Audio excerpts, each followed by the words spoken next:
심에서 두 사람을 정탐꾼으로 보내며 이르되 가서 그 땅과 여리고를 엿보라 하매 그들이 가서 라합이라 하는 기생의 집에 들어가 거기서 유숙하더니 어떤 사람이 여리고 왕에게 말하여 이르되 보소서 이 밤에 몇 사람이 이 땅을 정탐하러 이리로 들어왔나이다.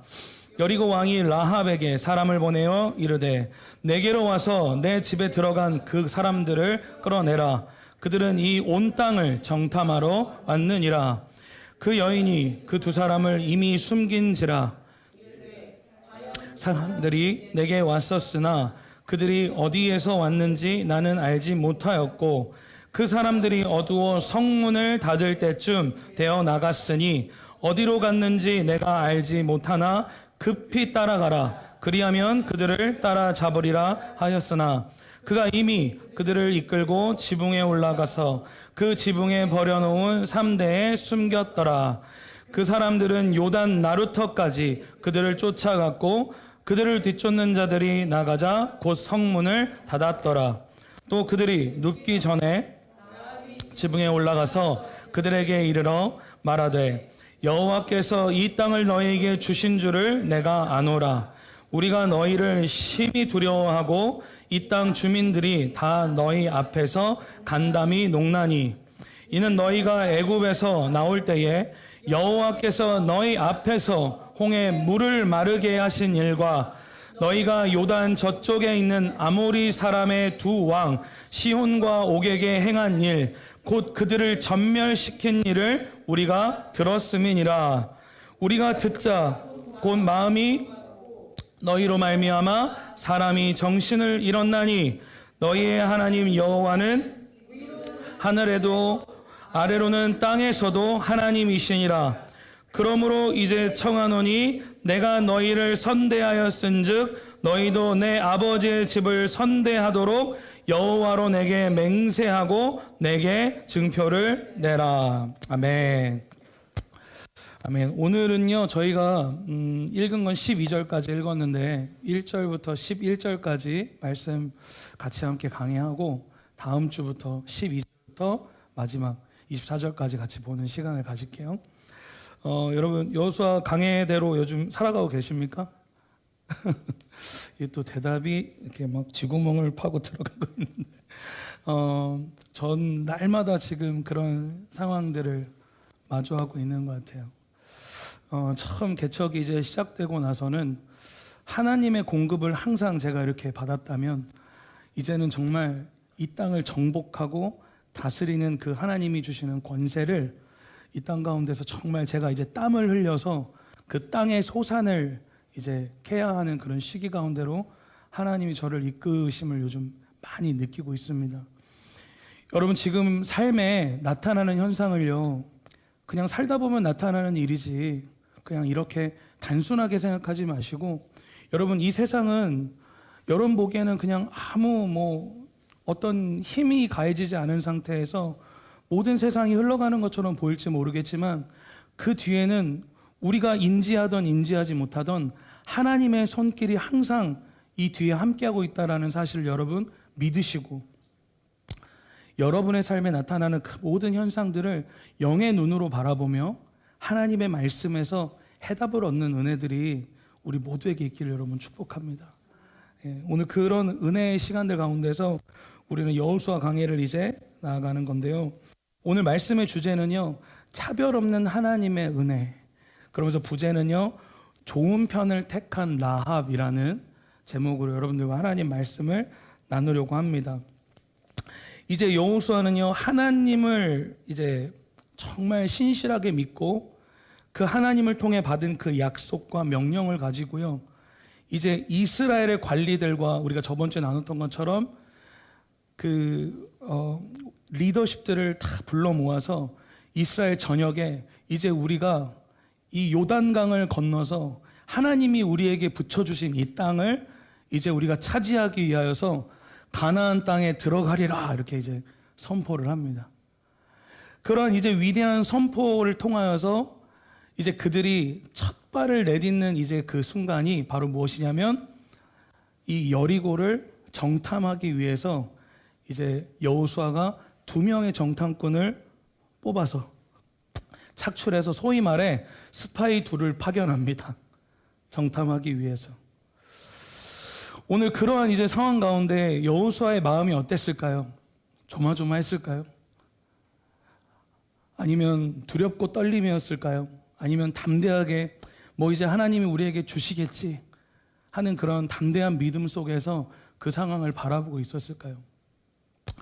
여호수아가 어떤 마음인지 우리가 알지는 못하겠지만 제가 여호수아의 마음의 입장에서 생각했을 때 이제 그 정탐꾼 2명을 여리고로 파송한다라는 것은 어찌 보면 이제 첫 리더로서 그들에게 실무를 맡기는 첫 명령이기 때문에 굉장히 조심스럽기도 하고 어떤 부분에 하나님을 신뢰하고 있지만 그 염려스러운 마음 가운데에서 그 첫 명령을 그 2명의 정탐꾼에게 보냈다라는 마음이 제 안에 들었습니다. 왜냐하면 여러분 생각해 보십시오. 정탐꾼 하면 뭐가 생각나세요? 어떤 사건이 떠올리십니까? 바로 12정탐꾼 사건이 떠오르겠죠. 바로 그 12정탐꾼 사건을 여러분 기억해 보세요. 여호수아 본인과 갈렙 이외에 나머지 그 10명은요 40일 동안 가나안 땅 전역을 돌아다니면서 그들이 정탐을 하고 와서 보고하기를 일단 이렇게 이야기합니다. 아, 그 땅 진짜 여호와 하나님의 말씀대로 젖과 꿀이 흐르는 정말 너무나도 좋은 땅입니다. 그러면서 그 땅의 소산 포도 열매를 따서 모세에게 바치죠.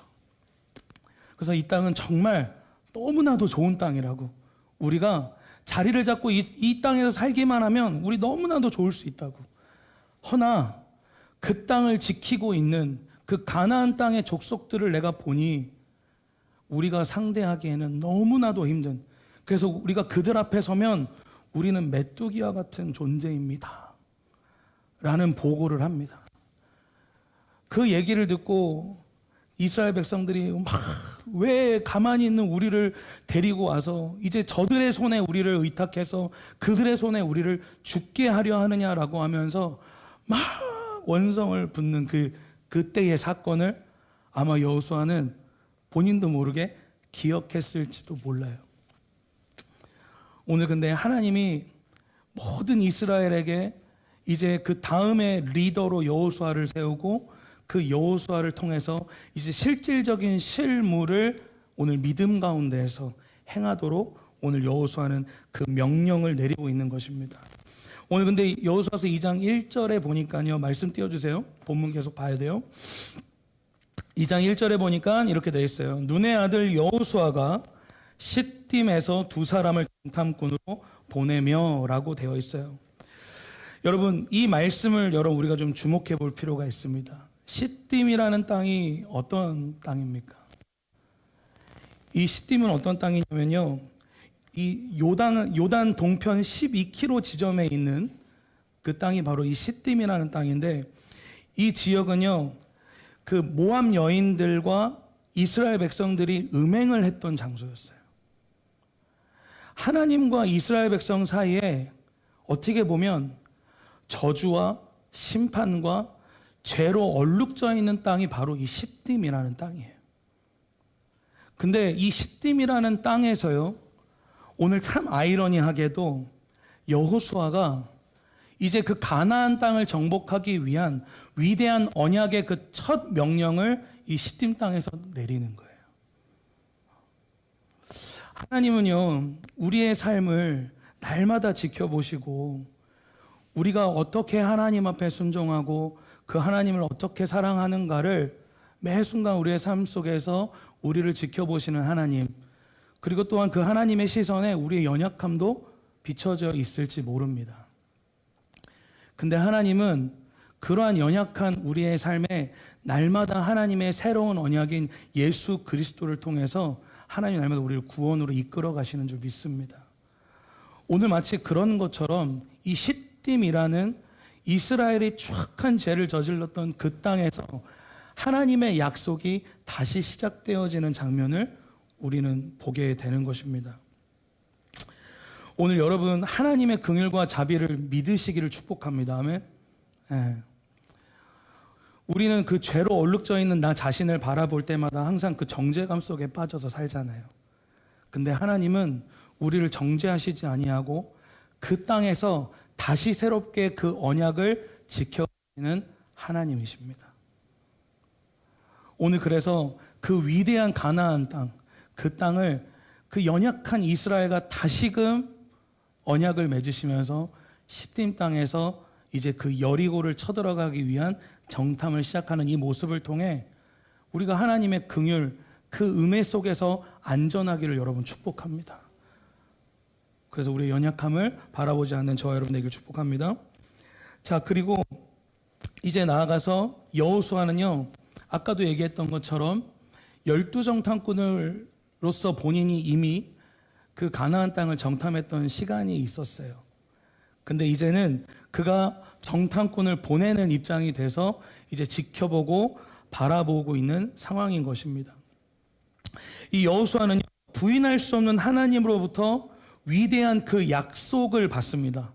그 약속이 뭡니까? 우리 여호수아서 1장 5절 7절 혹시 있나요? 1장 5절에서 7절 없으면 제가 읽어드릴게요. 내 평생에 너를 능히 대적할 자가 없으리니 내가 모세와 함께 있었던 것 같이 너와 함께 있을 것임이라. 할렐루야. 내가 너를 떠나지 아니하며 버리지 아니하리니 강하고 담대하라.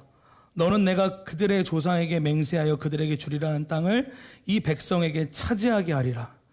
오직 강하고 극히 담대하여 나의 종 모세가 내게 명령한 그 율법을 다 지켜 행하고 우로나 좌로나 치우치지 말라. 그리하면 어디로 가든지 형통하리니. 오늘 이 위대한 약속을 이제 여호수아가 받고, 여호수아가 이제 어떻게 해서 우리가 이런 약속 받으면 보통 어떻습니까? 막 이제 엄청나게 흥분을 보통 하죠. 하나님이 드디어 나에게 약속의 말씀을 주셨다. 그래서 그 약속이 당장 내일이라도 일어날 것처럼 막 행동으로 옮깁니다. 근데 여호수아가 했던 행동을 가만히 보니까요, 하나님으로부터 위대한 약속을 받고 그가 처음 했던 행동은 무턱대고 요단강을 건넜던 것이 아니라 오늘 여호수아는 그 여리고를 정탐을 보냈다라는 거예요. 그 땅을 유심히 관찰하고 주도 면밀히 그 땅을 진정으로 정복하기 위해서 성급하게 행동으로 옮기기보단 그 상황들을 진지하게 살펴봤던 오늘 여호수아를 우리는 발견할 수가 있는 것입니다. 우리는 때때로요, 하나님의 약속을 받았다라고 믿잖아요. 그러면 하나님이 그냥 알아서 다 해주시겠지. 하나님이 알아서 내가 일 저질러 놓으면 하나님이 이렇게 다 해주실 거야 라는 생각을 때때로 할 때가 있어요. 물론 하나님께서 우리를 광야에서의 때처럼 만나와 메추라기 그리고 반성을 쳐서 그 물을 먹이시는 때가 있지만 이제 가나안 땅을 정복하는 그 시기는 하나님께서 우리에게 내려주시는 그냥 무조건적인 공급이 아니라 이제 내가 무언가를 열심히 액트를 해야 되는 그런 행동으로서 옮기는 열심을 우리에게 요구하신다라는 것을 말씀을 통해서 볼 수가 있는 것입니다. 그래서 심지어 하나님께 비전을 받고 그 비전을 위해서 기도를 하면서 계획을 세우는 그 일에 대하여서 어떤 사람들은요, 그 사람을 정죄하기까지 해요. 하지만 여호수아는 그런 정죄하는 사람들의 시선과는 다르게 실제로 그들이 차지해야 할 그 여리고를 정탐꾼을 보내서 주도 면밀하게 그리고 슬기롭고 지혜롭게 행동하는 모습을 볼 수가 있다는 겁니다. 저와 여러분 안에 하나님의 약속이 있으시다면, 그리고 저와 여러분 안에 하나님이 주신 비전이 있다면 그 비전을 성취하기 위한 저와 여러분 안에 계획이 세워져야 되는 줄 믿습니다. 그냥 무턱대고 앉아서 하늘 바라보면서 주님이 언젠간 주시겠지, 언젠간 하나님이 나에게 떨어뜨려 주실 거야, 그런 마음이 아니라 우리는 영적인 존재로서 영적인 믿음을 가지고 살아가는 존재이지만 우리가 살아가는 이 세상은 물리적인 세상 속에서 우리는 현실을 부딪혀가며 살아가요. 그래서 우리는 하나님께 기도하면서 그 지혜를 구해야 돼요. 하나님, 이 물리적인 세상에서 내가 주님의 지혜를 구합니다. 이 모든 하나님 화려함과 그리고 좋은 스펙들로 가득한 이 땅에서 내가 살아남기에는 너무나도 부족한 존재인데 하나님 저에게 지혜를 주셔서 이 땅을 정복하고 다스릴 수 있는 그 은혜의 계획들을, 그 지혜들을 저에게 주십시오. 오늘 그렇게 기도하는 마음으로 그 여리고를 정탐하는 여호수아와 같이 저와 여러분의 하나님이 주신 그 비전을 성취해 가야 하는 것입니다. 오늘 여러분 하나님이 그냥 기도하면 언제나 그냥 주시겠거니 했던 우리 안에 아니런 모습들이 있었다면 오늘 주님 안에서 우리의 마음을 돌이켜서 주도 면밀히 살필 수 있는 은혜를 축복합니다. 바울은요 고린도전서 15장 10절에서요 이렇게 이야기를 하고 있어요. 그러나 나의 나된 것은 하나님의 은혜로 된 것이니 내게 주신 그의 은혜가 헛되지 아니하여 내가, 그래서 이렇게 고백해요. 모든 사도보다 더 많이 수고하였으나 내가 아니요 오직 오직 나와 함께 하신 하나님의 은혜로라라고 이야기를 해요. 오늘 사도 바울은요 그 위대한 종이었던 사도 바울도요 자신의 인생에서 해야 할 최선을 그의 인생 가운데 다 했다라는 거예요. 그는 매 맞으면서 복음을 전했고요, 죽을 수 있는 위기 가운데서도 복음을 전했어요. 그런데 그 복음을 증거하는 모든 과정 속에 그가 했던 모든 열심은 바로 하나님의 은혜를 생각하며, 그래서 바울이 이렇게 자신감 있게 얘기를 해요. 내가 모든 사도보다 더 많이 수고하였으나. 베드로가 들으면 또 이제 혈기를 부릴 수 있는 고백일 수도 있죠. 아니 뭐라고? 야 네가 나 어떻게 고생했는지 알아? 이랬을 수도 있는 베드로의 모습이 떠올라요. 그런 것처럼 바울 역시도 하나님의 그 나라, 하나님의 복음을 위하여 그 어떤 사도들보다도 열심히 이 땅 가운데에서 그 은혜를 붙들고 살아갔다라는 고백을 이 말씀 가운데 볼 수 있는 것입니다. 오늘 저와 여러분 안에 비전이 있다면 그냥 넉넉히 하늘 바라보는 그런 삶이 아니라 바울과 같이, 오늘 여호수아와 같이 열심으로 그 땅을 정복하기 위해 계획을 세우고 하나님께 지혜를 구하는 저와 여러분이 되길 축복합니다. 자, 근데 여러분 이제 보니까 말씀에 보니까요, 2절에 보니까 이렇게, 1절에 보니까 이렇게 되어 있어요. 시딤에서 이제 두 사람을 정탐꾼으로 보내는데 그 정탐꾼들이 들어갔던 장소가 어디였습니까? 바로 누구였죠? 라합. 기생 라합의 집에 유숙하니라고 되어 있어요. 근데 유숙하다라는 말이 성적인 행위를 상징하는 단어이기도 해서 이 성경학자들이 조금 해석에 오류가 있기도 했었는데, 사실 여기서 말하는 유숙하니라는 말은 그냥 말 그대로 그 집에 머물다라는 뜻이에요. 근데 당시에 왜 이 정탐꾼들이 이 기생 라합의 집에 거했겠어요? 그 이유는 그 지역에 있는 그 기생 라합의 집에는 많은 남자들이 드나들었던 장소이기 때문에 눈에 띄지 않을 수 있었다라는 거예요.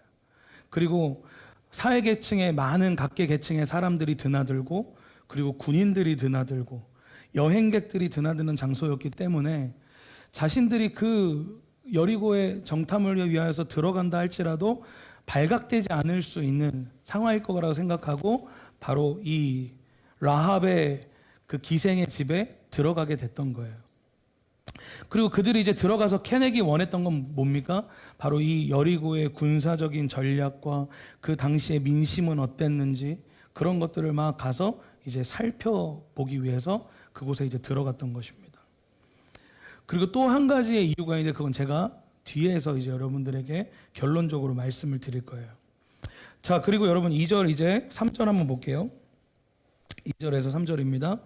어떤 사람이 여리고 왕에게 말하여 이르되 보소서, 이 밤에 이스라엘 자손 중에 몇 사람이 이 땅을 정탐하러 이리로 들어왔나이다. 여리고 왕이 라합에게 사람을 보내어 이르되 내게로 와서 내 집에 들어간 그 사람들을 끌어내라. 그들은 이 온 땅을 정탐하러 왔느니라. 자, 여러분 보니까요, 이미 이 왕 그리고 여리고의 모든 군인들은 이미 그 시딤 지역에 있었던 이스라엘 백성들을 주목하고 있었던 것 같아요. 왜? 정탐꾼은 나름 자기 몸을 숨겨서 들어온다고 들어왔는데 이게 들어오자마자 걸려버린 거예요. 발각이 돼버린 거예요. 그래서 그 즉시 왕에게 가서 보고한 겁니다. 왕이시여, 지금 이스라엘의 족속의 사람들이 지금 우리 이 여리고에 들어와 있다고. 심지어 보니까요, 아주 지명해서 불러요. 이스라엘의 사람이었다고. 그 정도로 당시에 이 여리고는 이미 그 요단강 건너편에 있는 시딘 지역에 있는 그 이스라엘 백성들을 이미 주목하고 경계하고 있었다라는 것을 알 수가 있습니다. 심지어 여러분 10절 후반에 보니까요, 이런 말씀이 있죠. 너희가 요단 서쪽에 있는 아모리 사람의 두 왕 시온과 옥에게 행한 일들, 그들을 전멸시켰던 일들까지 이미 이 여리고 지역에 있었던 이 가나안 족속들이 이미 알고 있었던 사실. 그래서 이미 그들을 엄청나게 주목하고 있었다라는 것을 볼 수가 있죠. 자, 근데 여러분, 우리가 여기서 이제 3절을 좀 볼게요. 4절부터 7절입니다. 4절부터 7절 말씀 띄워주시고요. 같이 한번 읽어보겠습니다. 시작. 그러나 너희와 그 사이 거리가, 죄송해요. 4절부터. 그 여인이 두 사람을 이미 숨긴지라 이르되 과연 그 사람들이 내게 왔었으나 그들이 어디에서 왔는지 나는 알지 못하였고 그 사람들이 어두워 성문을 닫을 때쯤 되어 나갔으니 어디로 갔는지 내가 알지 못하나 급히 따라가라. 그리하면 그들을 따라 잡으리라 하였으나 그가 이미 그들을 이끌고 지붕에 올라가서 그 지붕에 버려놓은 3대에 숨겼더라. 그 사람들은 요단 나루터까지 그들을 쫓아갔고 그들을 뒤쫓은 자들이 나가자 곧 성문을 닫았더라. 자, 보니까요, 라합이 기지를 발휘합니다. 당시에 그 여리고 왕이 당장 가서 그 사람들을 잡아오라는 얘기를 듣고 명령을 들었던 군인들이 이제 그 라합의 그 기생 라합의 집에 방문을 해요. 그래서 심지어 얘기하기 뭐라고 이야기합니까? 그 이스라엘 그 정탐꾼 여기 들어와 있는 거 내가 아니까 지금 빨리 그 사람들을 내어라 라고 이야기를 해요. 근데 라합이 여기서 기지를 발휘하는데 참 이 여인 대단한 것 같아요.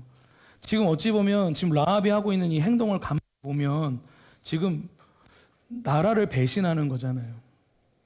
나라를 배반하고 자기 자신이 죽을 수도 있는 그 위협 가운데에서 이스라엘 백성들을, 이스라엘 정탐꾼을 지켜주기로 결정하고 거짓말을 하고 있는 거예요. 근데 그 거짓말을 보니까 이 라합의 기질이 아주 영리한 게 뭐예요? 왕이 이미 알고 있다라는 걸 알고 그 사실을 인정합니다. 맞다고. 지금 그 정탐꾼이 이 집에 왔었던 것이 맞다고. 근데 그들이 도망갔다라고 이야기를 해요. 근데 이 말씀에 보니까 도망갔다라고 말을 하지만 그 여인은 어떻게 했습니까? 그들을 지붕으로 데리고 올라가서 3대 밑에 숨겨놓았다라고 이야기를 하고 있어요. 오늘 그 영리한 기질을 발휘해서 그 추격조들로 쫓아왔던 그들의 그 모든 시선을 이제 성 외곽으로 돌리는 모습을 볼 수가 있는 거예요. 근데 여러분 이 말씀에 보니까 이 성벽 외곽으로 그들이 막 이제 요단강 나루터를 가면 그들을 잡을 수 있을 테니까 빨리 가서 잡으라고 이야기라는 소리를 듣고 그 추격조들이 막 쫓아갑니다. 그리고 나서 성벽의 문이 어떻게 해요? 성의 문이 닫혔다라고 이야기를 해요. 당시 이 고대 성은요, 시간이 정하여져 있었어요. 그 성문이 닫히고 열리는 게. 그래서 아무 때나 열리는 것이 아니라 오전 시간에서 낮 시간까지 그 문을 열어두었다가 저녁이 되면 그 문을 닫아요. 그래서 그 문이 닫히면 그 누구도 급한 일이 있고 어떤 상황이 있다 할지라도 그 성벽을 나갈 수가 없었던 거예요. 오늘 그래서 그 성벽이 문이 닫히니까 결국에 뒤에서 여러분 보시면 아시겠지만 그 여리고 성을 이제 탈출해야 하는 정탐꾼들이 줄을 타고 내려가서 도망하는 상황들을 보게 되죠. 제가 여리고성 사진을 좀 준비한 게 있는데 좀 띄워주시겠어요? 자, 여러분 이 여리고 성을 보시면 이 성이 성 내각과 외곽으로 이렇게 구분이 되어 있어요. 그래서 부유한 왕족들이나 돈이 있는 사람들은 이 성 내각에 살았습니다. 근데 아까 여러분 보았던 것처럼 이 기생과 같이 좀 천민들, 삶이 좀 어려웠던 사람들은 이 외곽성과 내곽성 이 사이에 살았단 말이에요. 그래서 이 기생 라합이 당시에 그 이스라엘의 이 정탐꾼들을 줄로 매달아서 내려보낼 수 있었던 이유가 바로 이 외곽 벽에 붙어서 살았기 때문에 당시에 가능했던 거예요. 다음 페이지 넘겨주시겠어요? 그래서 여러분 보시면 아까 성벽에 내각벽이랑 외곽벽이 이렇게 있잖아요. 그래서 이 내각의 벽과 외곽의 벽이 45도 각도로 이렇게 기울어져 있어요. 그래서 어떤 적군이 저 벽을 타고 넘어온다고 하더라도 이 경사진 벽면, 이 지면을 타고 올라와서 또 넘어와야 하기 때문에 이 성을 그 당시에 난공불락의 성이라고 얘기를 했던 거예요. 당시에. 이런 구조로 있었던 성이 심지어 시간까지 정해져서 유일하게 약점이라고 할 수 있는 그 성의 문을 항상 시간을 정해서 열기도 하고 닫기도 했던 그 상황이 바로 여러분들이 이 말씀 가운데 보고 계시는 바로 그런 상황이었다라는 거예요. 근데 라합이 왜 이렇게 목숨을 걸고 무모한 행동을 했냐라는 거예요. 도대체 뭐가 부족해서? 그 라합이라는 한 여인이 그의 삶에서 왜 이 목숨 건 무모한 행동, 바로 이 정탐꾼을 왜 숨겨주었는가? 거기에 대해서 이야기하고 있는 게 바로 9절에 대한 내용인 거예요. 9절에서부터 11절의 말씀인데요. 여기서 바로 라합의 신앙 고백을 볼 수가 있죠. 제가 읽어드릴게요. 이 땅을 너희에게 주신 줄을 내가 아노라. 우리가 너희를 심히 두려워하고 이 땅 주민들이 다 너희 앞에서 간담이 녹나니 이는 너희가 애굽에서 나올 때에 여호와께서 너희 앞에서 홍해 물을 마르게 하신 일과 너희 요단 저쪽에 있는 아모리 사람의 두 왕 사혼과 옥에게 행한 일 곧 그들을 전멸시킨 일을 우리가 들었음이니라. 우리가 듣자 곧 마음이 녹았고 너희로 말미암아 사람이 정신을 잃었나니 너희 여호와는 위로는 하늘에서도 아래로는 땅에서도 하나님이시니라. 이렇게 이 기생 라합이 고백하는 모습을 볼 수 있는 것입니다. 오늘 우리는요, 이 라합의 고백을 통해서 알 수 있는 이 두 가지 사실이 있는데 오늘 이것만 나누고 오늘 말씀을 맞추려고 합니다. 그 첫 번째는 뭐냐? 따라해 보실까요? 하나님을 아는 것과 믿는 것은 다르다. 여러분, 여리고는요 이미 이스라엘을 두려워하고 있었다라는 거예요. 여러분, 정탐꾼의 입장에서 이 여인의 말을 들었을 때 어떤 마음이었을까요? 여인이 이야기하는 거예요. 내가 하나님께서 너희의 하나님이 너희가 출애굽하는 과정에서 어떻게 역사하셨는지를 이미 우리가 다 얘기를 듣고 알고 있다. 그리고 너희가 심지어 이 요단강 건너 저편에서 너희가 지금 그 두 왕을 몰살시키고 아모리 족속을 시키고 하나님이 어떻게 역사하셨는지를 내가 다 소식을 들었는데 내가 그 얘기 듣자 하니까 너무 우리가 두렵고 떨려서 우리의 마음이 녹았다라는 게 뭐예요? 무너졌다라는 거예요. 전쟁의 의지가 없이 너희를 두려워하고 있다라는 거예요. 근데 여러분 생각해 보세요. 38년 전에 그 이스라엘 정탐꾼은 그러고 있는 가나안 족속의 상황도 모르고 어떻게 했던 거예요? 이미 얘네들은 지금 이미 두려워하고 있는데 그 12정탐꾼은 그러한 내부의 시선과 상황은 전혀 모른 채 그들이 바라보고 있던 그 상황, 우리가 저들 앞에 가면 우리는 메뚜기와 같은 존재이고 우리는 결국 죽임을 당하고 말 거다, 처참하게 지고 말 거다라는 그 고백을 그들이 하는 모습을 보게 되죠. 정탐꾼의 이 두 명의 정탐꾼의 마음이 어땠겠어? 야, 우리 40년 전에 뭔 짓 한 거야? 아니, 실상은 이 내부에서 이런 일이 일어나고 있었다는 거 아니야? 여러분, 원수가 우리를 두려워합니다. 아멘? 우리의 삶 가운데 마주하는 그 현실 때문에 여러분 무너지지 마십시오. 마치 이 가나안 족속이 그 이스라엘의 여호와 하나님의 소식을 듣고 이미 두려워하였던 것처럼 원수 역시도 예수 그리스도의 십자가의 능력이 무엇인지 알고, 할렐루야, 그것을 믿고 구원받은 저와 여러분이 어떤 존재인지를 알기 때문에 이미 원수들 역시도 저와 여러분을 두려워하고 있어요. 오늘 그걸 믿고 살아가는 저와 여러분에게 축복합니다. 오늘 근데 그 소식을 라합도 알고 있었고, 심지어 라합보다 이런 소식에 대해서 더 많은 정보력을 갖고 있는 왕 역시도 알고 있었어요. 근데 그 위대하신 하나님, 그 하나님이 이스라엘 백성들 가운데 어떻게 역사하셨는지를 이미 알고 있는 그 라합과 왕의 태도가 전혀 달랐다라는 거예요. 오늘 그래서 아는 것과 믿는 것은 다르다라고 이야기를 하는 겁니다. 그걸 단순히 알았던 왕은 어떻게든 그 이스라엘을 무너뜨리기 위해서 최선을 다했지만, 오늘 그 하나님의 소식을 듣고 그 하나님이 어떠한 분인지를 알고 고백했던 라합은 믿음으로 그 하나님께 신앙 고백했던 모습을 보게 되는 거예요. 오늘 저와 여러분이 하나님을 아는 것도 중요하지만 그 아는 것을 실제로 믿음을 가지고 순종함으로 행동으로 옮기는 은혜가 있기를 축복합니다. 오늘 우리가 하나님을 안다면 그 아는 것을 믿음으로써 열매를 맺는다는 것은 바로 우리의 삶에 순종의 결과가 남겨진다는 거예요. 오늘 라합은 그 순종을 통해서 그의 처참했던 인생, 여러분 생각해 보십시오. 여기서는 그래도 기생이라는 말을 썼지만 이 원어로 보면 장녀라는 뜻이에요. 인생에 소망이 없고 뭐 아무것도 소망을 둘 것이 없었던 한 여인이 모든 것을 가지고 있던 왕과는 다르게 그 여호와 하나님께 자신의 인생을 다 걸고 그 믿은 것을 행동으로 옮겼더니 그의 인생이 변화되기 시작했다는 거예요.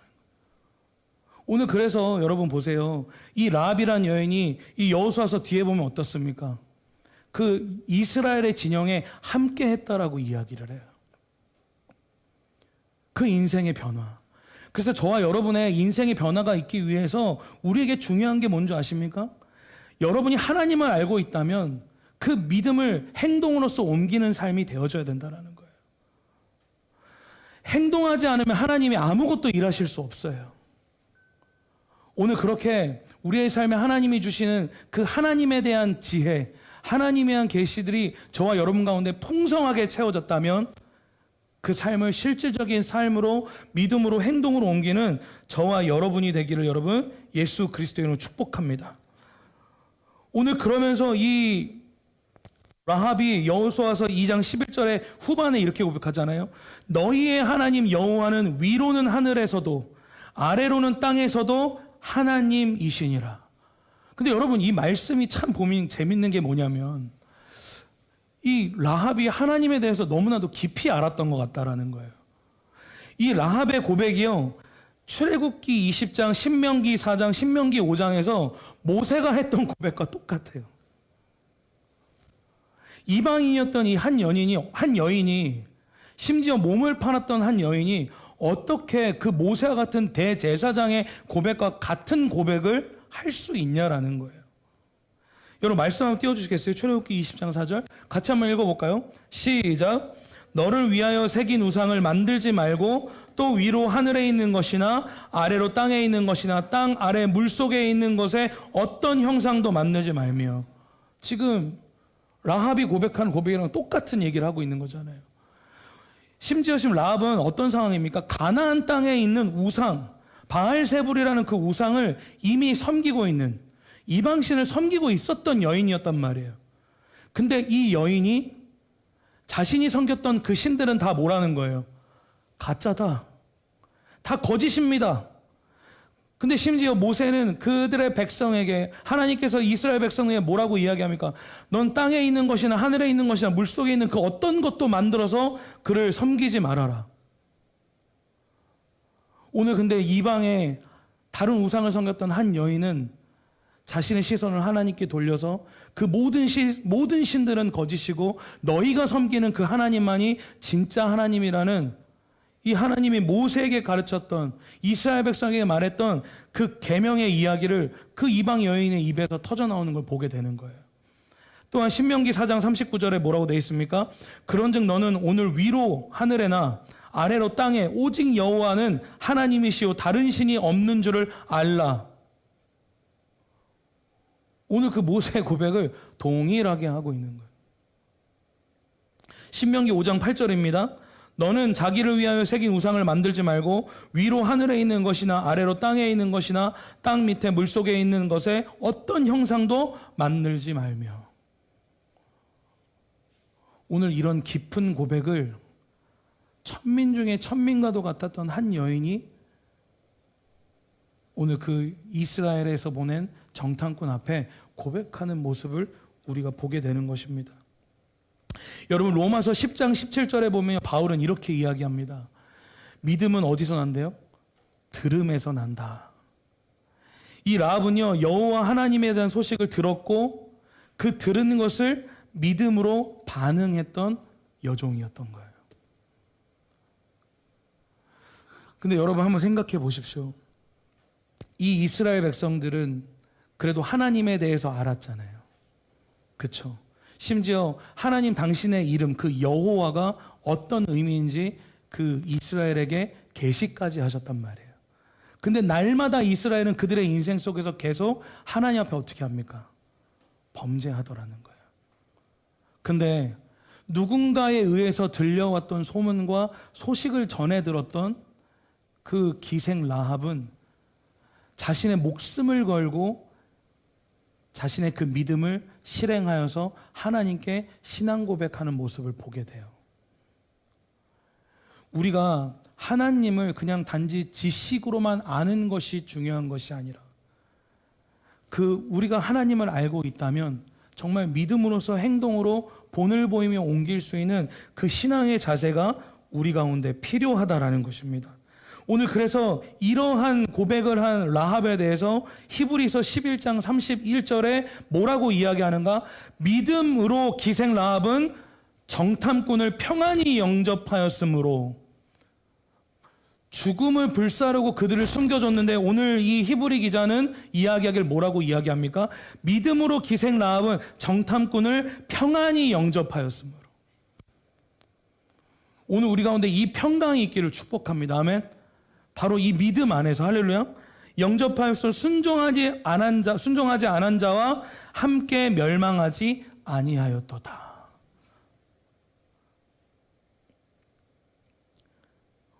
오늘 이러한 우리 가운데 이 신앙과 믿음의 행동의 회복들이 우리 가운데 하나님의 섭리 속에서 있기를 축복합니다.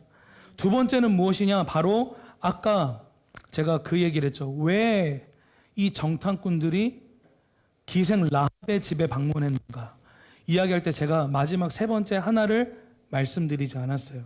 그게 뭐냐면 따라 볼까요? 하나님의 섭리. 하나님의 섭리라는 거예요. 이 이스라엘의 정탐꾼은 마치 전략적으로 그 지역에 그 여인의 집을, 기생 라합의 집을 들어간 것처럼 보일지 모르겠지만 이 모든 것이 하나님의 섭리였다라는 거예요. 당시 여러분, 이 이스라엘 백성들이 기생의 집, 그것도 이방인의 기생집에 들어갔다는 것 자체만으로도 이스라엘 백성은 돌을 맞아야 되는 상황이었어요. 근데 그러함에도 불구하고 그들은 그 기생 라합의 집에 들어갔던 거예요. 근데 이 모든 목적은 오직 하나였습니다. 바로 하나님의 뜻 가운데서 그 가나안 땅을 취하는 것. 그 가나안 땅을 취하기 위하여서 전략적으로 그 집에 들어갔던 거예요. 기생이라는 이 직업 자체가 아까도 얘기했던 것처럼 몸을 파는 여인이라는 뜻을 가지고 있는데 당시 여리고 내에서도 라합은 소외되고 소망이 없고 정말 인생의 하천민 중에 하천민과 같은 인생을 살고 있던 것이 바로 이 여인이었는데 이런 여인에게 하나님의 섭리 가운데 갑자기 정탐꾼을 통해서 한 줄기 빛이 그의 인생에 내려온 것과 같은 상황을 마주하게 된 거예요. 분명히 정탐꾼들은 전략적으로 그 기생 라합의 집에 들어갔지만 그 집에서 라합이 마주했던 현실과 그 라합이 겪게 됐던 모든 상황은 그의 인생이 완전히 바뀌어버렸던 상황이었다라는 거예요. 이것이 바로 하나님의 섭리 속에 있었던 하나님의 뜻이었다라는 겁니다. 여러분, 요한복음 4장에 보면요, 사마리아 여인이 예수님을 마주하게 되는 상황을 보는데, 당시의 상황을 보니까 이 말씀에 이렇게 되어 있어요. 요한복음 4장 3절에서 4절에 말씀 좀 띄워주시겠어요? 보니까 예수께서는 유대를 떠나 다시 갈릴리로 가셨다. 그러면서 그렇게 하려면 사마리아를 거쳐 가실 수밖에 없었다. 당시에 이 유대라는 땅과 갈릴리라는 이 땅 사이에 뭐가 있었냐면 사마리아라는 땅이 있었어요. 근데 이 사마리아는 당시에 저주받은 민족이다. 왜? 모압에 있는 자손들과 함께 어떻게 했기 때문에? 그들이 음행을 저질러서 혼혈인들이 그들 가운데 태어났기 때문에. 그래서 그 혼혈인들이 살았던 장소가 바로 어디였냐면 이 사마리아 지역이었어요. 그래서 순수 혈통, 이 유대의 순수 혈통을 굉장히 강조했던 유대인들의 입장에서는 이 사마리아인들은 개 돼지만도 못한 그런 취급을 받았던 자들이었단 말이에요. 근데 그래서 사람들이 이 유대에서 갈릴리로, 갈릴리에서 유대로 갈 때 사마리아를 거치면 굉장히 빠른 길을 항상 돌아서 갔단 말이에요. 뺑뺑 돌아서. 근데 예수님이 뺑뺑 돌아서 가지 아니하시고 이야기를 그렇게 하려면 사마리아를 거쳐 가실 수밖에 없었다. 킹제임스 버전 성경은 뭐라고 되냐면 And he must needs go through Samaria 이렇게 되어 있어요. must라고 되어 있어요. 반드시 그렇게 가야만 했던 상황이었다라는 거예요. 오늘 그렇게 인도함을 받았던 예수님이 그 사마리아 여인을 만나서, 그 여인도 어떤 여인이었습니까? 사마리아인도 유대인들로부터 버림받고 개돼지도 만도 못한 그런 취급을 받았는데, 그 사마리아인들 사이에서도 소망이 없던 자가 바로 이 사마리아 여인이었어요. 당시 기생 라합과는 전혀 다를 것이 없는 소망 없던 인생, 몸 팔았던 인생, 많은 남자들이 거쳐갔던 그런 여인이었단 말이에요. 근데 예수님이 반드시 그 사마리아라는 땅을 가야만 했기 때문에 가서 그 여인을 만나서 그 여인에게 영원히 목마르지 않은 그 생수의 강, 그 샘물을 너희에게 주겠다라고 하신 그 예수님을 마주하게 됐던 거예요.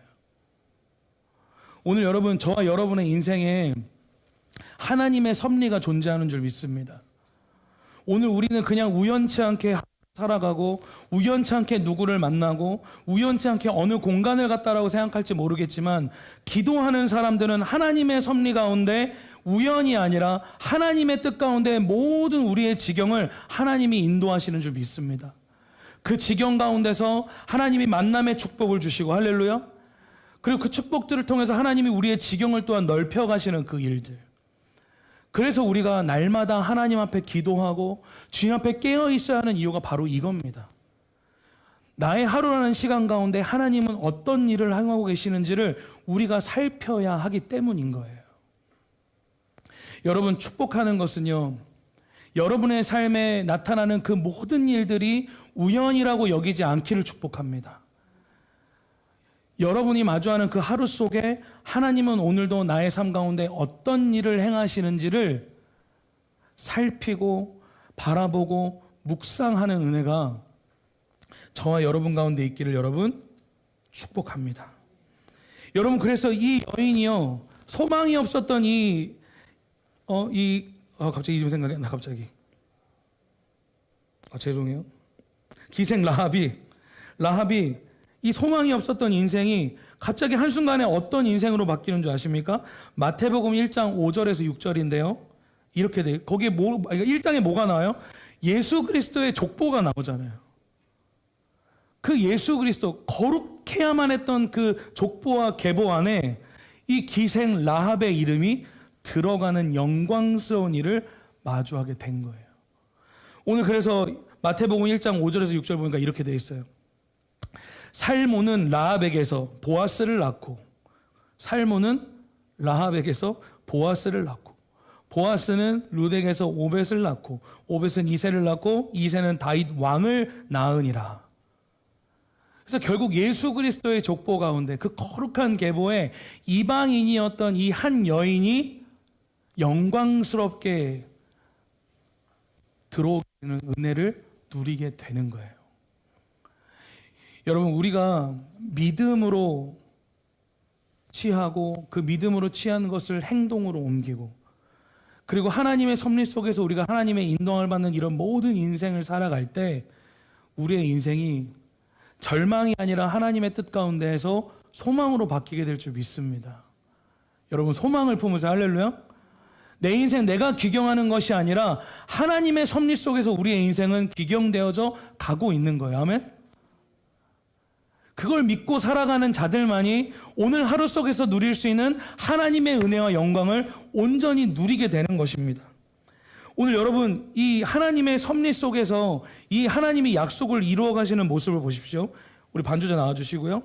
창세기 12장 2절에서 3절인데요. 창세기 2장 2절에서 3절이에요. 여기 보니까 뭐라고 되어 있냐? 내가 너로 큰 민족이 되게 하고 너에게 복을 주어서 내가 크게 이름을 떨치게 하겠다.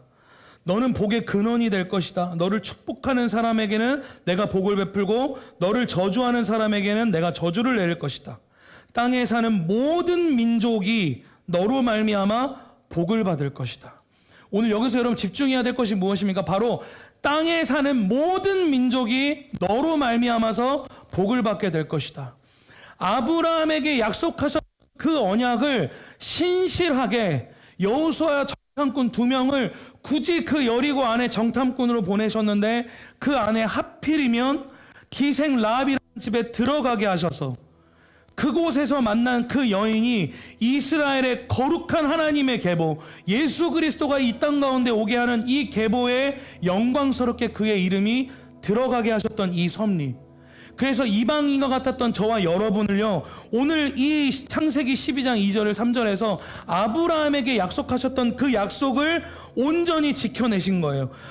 땅에 사는 모든 민족이, 너희 이스라엘뿐만이 아니라 이 모든 이방인과 모든 민족이 너 아브라함으로 말미암아 복을 받을 것이다.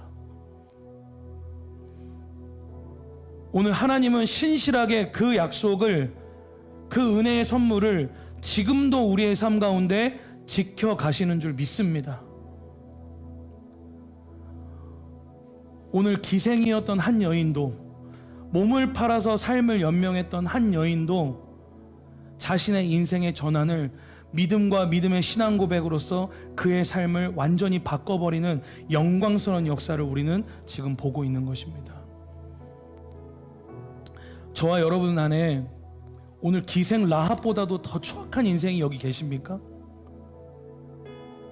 계세요? 제 눈에는 아무도 없어요. 기생 라합보다 회생 불가능한 인생 여기 아무도 없습니다. 그렇다면 우리에겐 더 큰 소망이 있는 겁니다.